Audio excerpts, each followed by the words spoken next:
ای هارون، ای هارون، ای دیوانه، کی عقلی تو می درآید؟ من دیوانم یا تو؟ البته که تو دیوانه ای.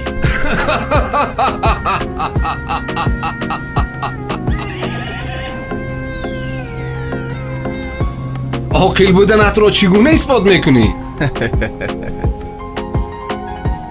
من میدونم که قصرهای با حشمت تو ابدی نیست، اما حیات آخرت ابدی است. من برای آخرت آمادگی میبینم، تو باشه برای دنیا. قصرها بنیاد داری و دنیای خود را آباد میسازی و آخرتت را خراب.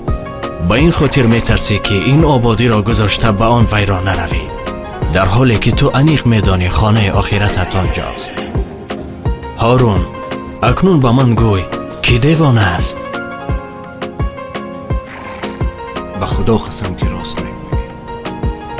باز یگان نصیحتم کن. کتاب خدا برای تو بسنده است، با آن چنگ زن و رستگار شو.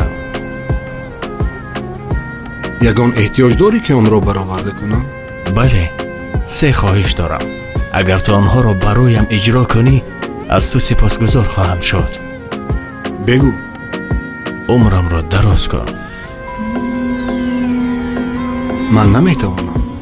مرا از چنگ عزراییل نجات ده. این از دستی من نمی آید.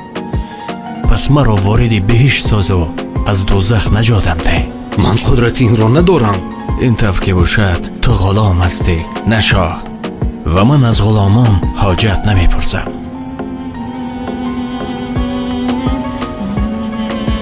ای خواجه، در این جهان چرا بیخبری؟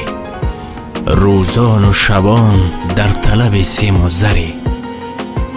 سرمایه تو از این جهان یک کفن است، آن هم به گمان است که بری یا نبری.